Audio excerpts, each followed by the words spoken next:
আসসালামু আলাইকুম, মাহে রমজানের শুভেচ্ছা। ফ্রেস্কো কন্টেইনার নিবেদিত স্বাদের রান্না থেকে আমি দীপা খন্দকার আপনাদেরকে স্বাগত জানাচ্ছি। আজকে আমার সাথে উপস্থিত আছেন পুষ্টিবিদ তামান্না চৌধুরী। আপু কেমন আছেন? ভালো, আলহামদুলিল্লাহ। আপনি ভালো? আমি ভালো আছি। আপনি আজকে আমাদের দর্শকদের জন্য নিশ্চয়ই খুব মজাদার কিছু একটা করে দেখাবেন, সেটা কি? অবশ্যই। এটা হচ্ছে আলু ছোলার চাট, যেহেতু আমাদের রোজার সময়টা যাচ্ছে। আচ্ছা, তো সেই জন্য আমি একটা সিম্পল কিন্তু একটা হেলদি রেসিপি চেষ্টা করব দেখাতে। ওকে, ঠিক আছে। আপনার জন্য রাখা আছে উপকরণগুলো, দেখে নিন। তো আমরা শুরু করতে পারি। আপা খুব আমি একটু সিম্পল রেসিপি পছন্দ করি, কারণ আমি নিজে কিন্তু কুক খুব ভালো না, কিন্তু দেখা যায় যে একটু প্রয়োজনে হ্যাঁ, যে জিনিসগুলো করলে একটু হেলদি হবে, টেস্টি হবে, কিন্তু খাবারের নিউট্রিশনের চেয়েও কিন্তু ইম্পর্টেন্ট একটু টেস্ট হতে হয়। হতে হবে। তো আমরা এই বাটিটাতে ফার্স্টে একটু মরিচের গুঁড়া, এটা আসলে যে কুক করা হয় যে মরিচের গুঁড়াটা, সেটি সামান্য নিচ্ছি। এটা ঝালের উপরে যে যতটা নিতে পারে। আর এটার সাথে নিচ্ছি একটু বিট লবণ। আচ্ছা, এটা সবার বাসাতেই থাকে। বিট লবণটা হচ্ছে কি, লবণের স্বাদটা দিবে, লবণাক্ত কিন্তু একটু ফ্লেভার দিবে। আচ্ছা, এটাকে ব্যালেন্স করব আবার একটু সামান্য লবণ দিয়ে। তো রোজা রেখে আমরা এগুলো করার ক্ষেত্রে লবণ কম দিলেই ভালো, এটা পরে টেস্ট করে প্রয়োজনে আর একটু অ্যাড করা যায়।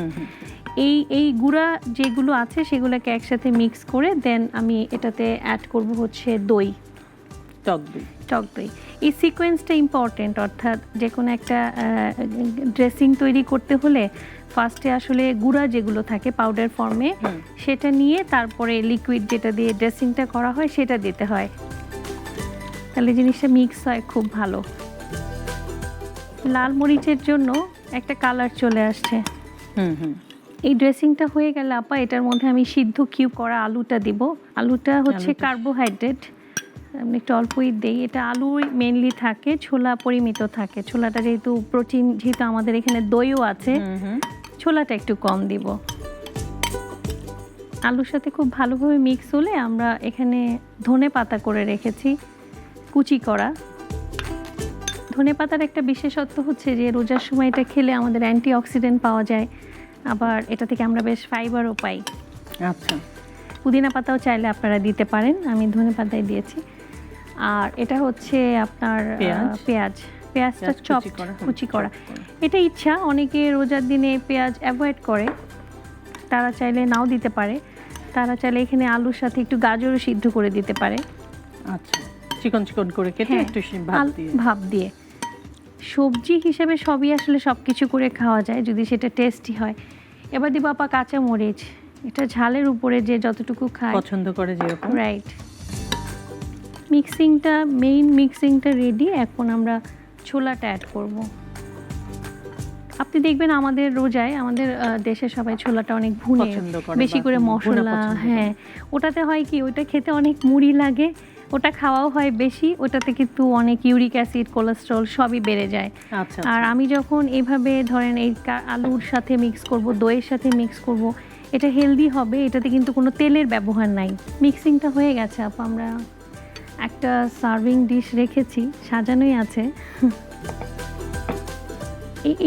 এই ছোলার আলুর চাটটা যেদিন কেউ করবে সেদিন ইফতারে একটা মেইন আইটেম থাকে, এটাই সেই মেইন মিল, কারণ এটা থেকে কার্বোহাইড্রেট, প্রোটিন সব পাওয়া যাচ্ছে, মিল হয়ে যাচ্ছে।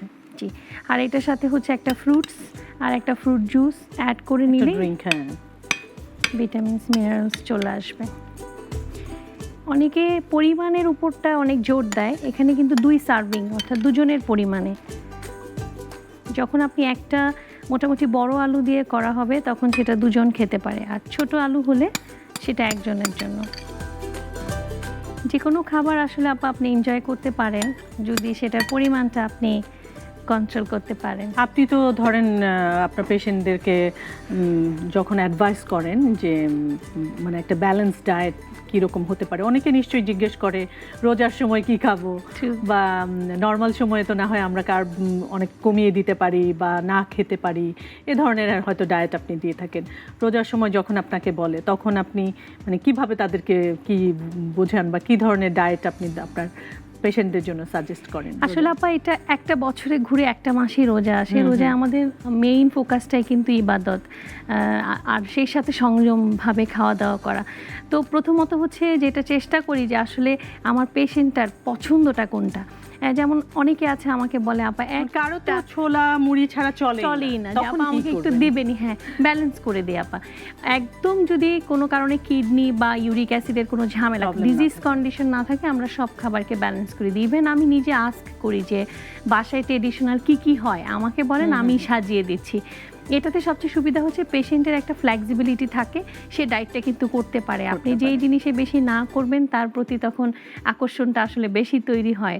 বাট না, রোজায় আমি এটা ব্যালেন্স করি যে কেউ যদি বলে আমাকে একটু খেতেই হবে ছোলা, অবভিয়াসলি খাবে, তখন এই ধরনের টিপসগুলো দেই। কিডনি পেশেন্টরা কি ছোলা খেতে পারবে না? না, একদমই পারবে না। ইনফ্যাক্ট কিডনি পেশেন্টরা রোজার ক্ষেত্রে ডক্টরের পরামর্শ মতে রোজা রাখতে হয়, কারণ একটা কিডনির একটা স্টেজ আছে, বিশেষ করে সেকেন্ড স্টেজে যখন কেউ থাকে তখন রোজা রাখলে আরও বরং সমস্যা হয়।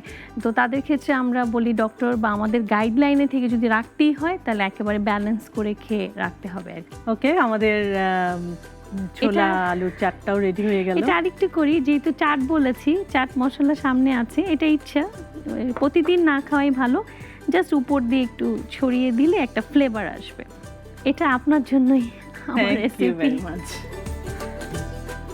দর্শক, তৈরি হয়ে গেল মজাদার হেলদি ছোলার চাট মশলা।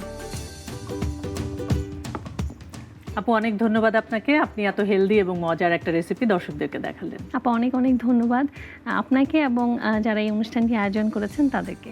দর্শক, এই ছিল আমাদের আজকের আয়োজন। দেখা হবে আগামী পর্বে নতুন কোনো রেসিপি নিয়ে। সে পর্যন্ত সবাই ভালো থাকবেন, সুস্থ থাকবেন, সুন্দর থাকবেন, আর অবশ্যই ফ্রেস্কো কন্টেইনার নিবেদিত স্বাদের রান্নার সাথেই থাকবেন, আর খাবারের যত্নে থাকবেন নিশ্চিন্ত।